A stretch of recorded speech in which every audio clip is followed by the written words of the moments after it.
relationship. He had a tremendous, very big election victory, and he has done an incredible job on COVID or COVID-19 or about 19 other names we can call it. It's got probably more names than anything else you can think of.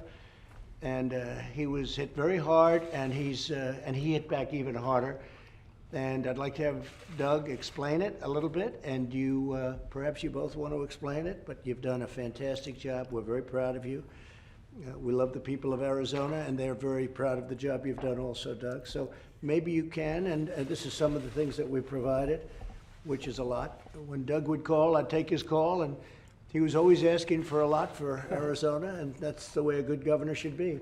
So Doug, please. Well, I want to say thank you, Mr. President. This has really been a partnership between Arizona and your administration. I want to thank Dr. Deborah Birx, who actually came to Arizona and sat with leaders. The COVID-19 crisis didn't hit Arizona until later. We had a very difficult June. We've had a much better July. We sat down with Dr. Birx and the Coronavirus Task Force and talked about mitigation steps. Things like wearing masks, and we've got masks in over 90% of our states right now. And then the simple things like physical distancing, washing your hands, staying home if you're sick. And we did take some further steps. We were in the unhappy but responsible position of dispersing large crowds. So bars and nightclubs and gyms all closed temporarily, but upon putting those steps out there, we've seen improvement every week, week over week,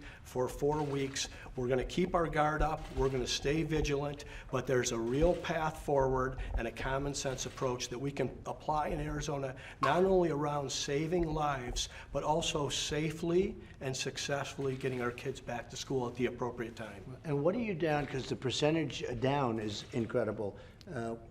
How much did you go down percentage-wise? Well, we saw our positivity get as high as 21. Right. Now, upon reopening, and we were part of the White House slow the spread for 4 weeks. We extended it for 2 more weeks. We had our positivity as low as 4%.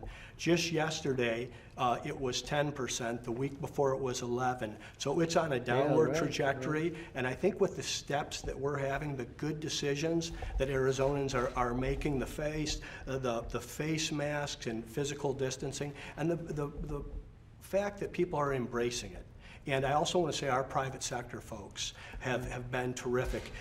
All of the businesses, if you want to participate in any good or service in Arizona, you're going to wear a mask before you go in there, and that's been a positive. That's really great. Great job. Deborah, you said something really great about Arizona before. What would it be? Yeah, I said they just really did a great job putting these pieces together and really creating that path forward. Arizona was the first state. Obviously, we've been writing your governor's report for 6 weeks.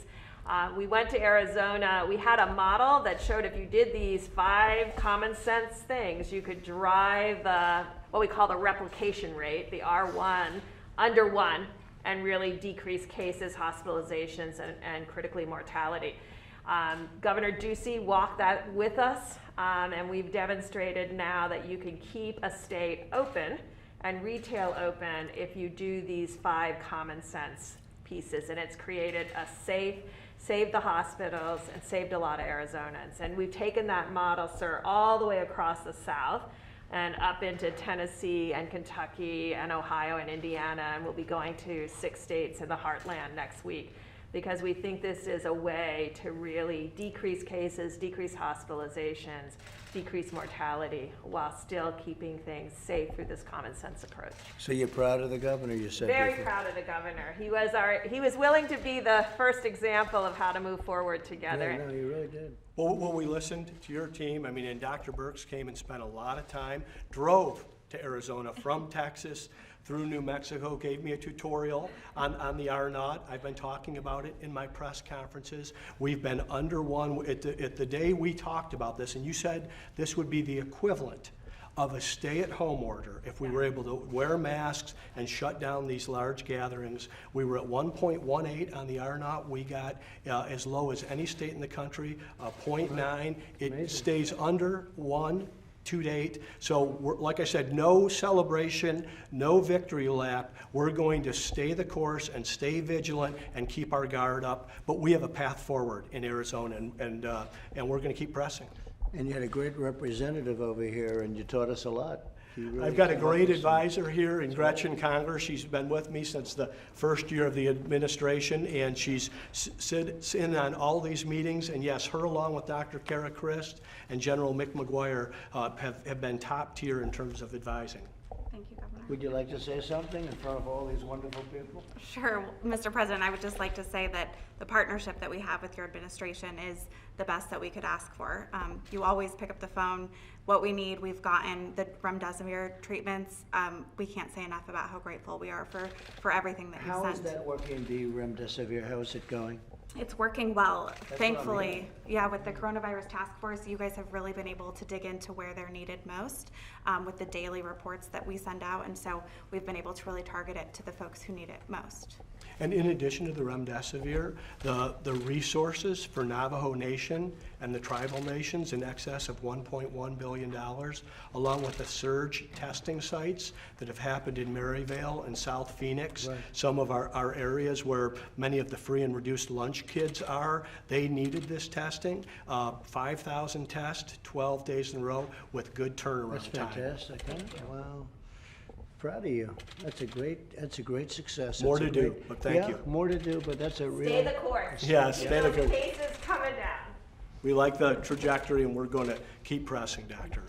Really a fantastic job in Arizona. We appreciate it. Does anybody have any question for the governor? And we're going to have a news conference at 5:30, so you can ask a little bit there, please. Mr. President, in your estimation, is mail-in voting safe in Arizona as it is, as you say, in Florida? Well, I haven't discussed it with the governor. I can tell you in Florida, they've done a very good job with it. In Nevada, it would be a disaster. In New York, it's been a disaster. In many other places, it's been a total catastrophe. You know what's going on in New York with the Carolyn Maloney. I think they have to have a new election. You have no idea. Fraud, all sorts of many ballots. Paterson, New Jersey, I guess it's 5% or 20% of the vote is tainted. You can't have that. You can't have that. So it's okay. Absentee voting, great.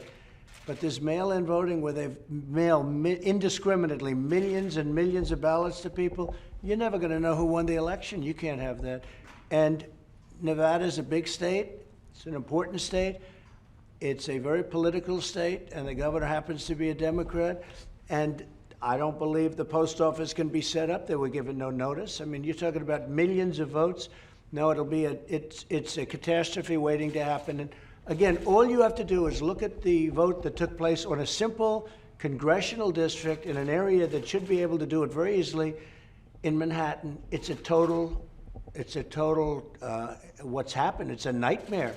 Nobody's ever seen anything like it. Look at Paterson, New Jersey, and look at other locations. We can't have that. You'll never know who the winner is, but the winner's going to be me. So we'll see you at 5:30, and we can talk about it a little bit more. I just want to finish by saying we're very proud of the governor, and we are very proud of Arizona because, in addition, the people had to help you, and they did. They're They did. really great people. Governor Ducey, you vote mostly by mail in your state. Are you proud of your mail-in system in the state? In Arizona, we're going to do it right. It will be free and fair. It will be difficult, if not impossible, to cheat, and it will be easy to vote. 78% of the citizens already vote by mail in Arizona, but we've been doing this since 1992. So over the course of decades, we've established a system that works and can be trusted. We're 90 days before the election. In Arizona, early ballots are going to be mailed in 60 days. This is no time to experiment. This is a time to go with the tried and true, and in Arizona, our system works very well. Are you sharing with the president what are some of the best practices in your state so that he can look at it in terms of other states? Well, our state has been a model for this type of voting, for providing options and choice to our citizens. We're not going to disenfranchise anyone. We've actually allocated an additional $9 million to make certain that Election Day voters can go safely in proper sanitized places that are well-staffed on Election Day. We want to make sure that everyone that wants to vote can vote, and they will in Arizona. And don't forget, if you look at what they're doing in Nevada, no signature, you take a look at the signature, and there's no verification of signature allowed. I don't know if you do that, but there's no verification of signature, so they don't even know who's going to sign this. They have literally a clause that you don't have to verify the signature, that they don't have to do it. So right there, it's no good, it's defective. Two votes in an envelope, in a single envelope. This is a thing that will be a disaster like never before. So we'll see what the court has to say about it. Arizona's been doing this for a long time, and it's been refined. Even if Nevada wanted to do it well, they wouldn't have enough time. I'm sure the post office doesn't have enough time. Millions of ballots all of a sudden coming out of nowhere. You know, voting starts in a very short period of time.